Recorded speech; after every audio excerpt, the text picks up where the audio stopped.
बाबा ही हम रात खणी अटे जी बोरिन हेठां अची चीपाट जी वियो पर तोसां ही अशर कंहिं कयो आहे कमंद वारी मिशन में फासी पियो है छा? डॉक्टर साहब जे कमंद जे मशीन में फासा तब चङो ही हाल हिन हमरा के अटे जे बोरिन जे हेठां कढण में थियो अथम। पर बाबा हमरा के कढण में तुंहिंजा कपड़ा कीअं फाटा?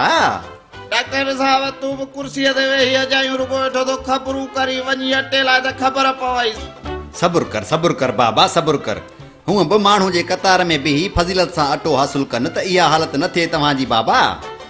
डॉक्टर साहब न डोड़े कने सीधे वठण लाइ ट्रकुनि जे पुठियां अवाम एॾी जो कतार में बीबो त वारो कॾहिं ईंदो अटे जे आसरे में त माण्हू बी पोढ़ो थी वेंदो। डॉक्टर साहब सूर बाबा हिकिड़ो मिंट बाबा सब्र मां कम वठ।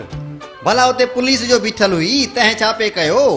पुलिस वारनि खे भला अटो न खपे छा? उन्हनि लाइ महांगाई नाहे छा? पर बाबा हमरा आगे कढण में तुंहिंजो ही अशर आख़िर कीअं थियो? अरे डॉक्टर साहब 8 कलाक हिन हमरा ऐं बोरीअ सुधो माण्हुनि जे पेरनि में पियोसि ही हशर थियो अथम डॉक्टर ही। बाबा पोइ माण्हुनि तव्हां में हथ न विधो छा? कंहिंजा हथ खाली हुजनि त मूं में ॿ हथ विझनि न। बाबा हिकिड़े हथ में त अटे जी बोरी हूंदनि ॿियो हथ त खाली हुअनि न। डॉक्टर साहब माण्हुनि जो ॿियो हथ संदन खीसनि ते हुयो बिशनी त मैदान में लथल हुआ न। खीसो कटिना त बि खेरो मुंहिंजे कमीज़ जो हेठियो पासो ई फाड़े खणी विया डॉक्टर साहब।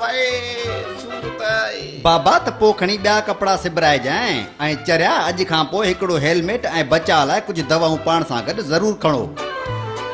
अरे डॉक्टर साहब इहो तो वारो हेलमेट वरी किथां आणिया कपिड़ा किथां सिबराया बिशनी खीसो ई कटे खणी विया।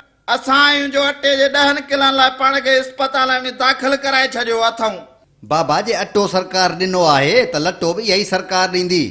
अञा त सरकार ग़रीबनि लाइ बेवसनि लाइ तोड़े यतीमनि ऐं बेवाहनि लाइ अझे जो बंदोबस्त बि पई करे।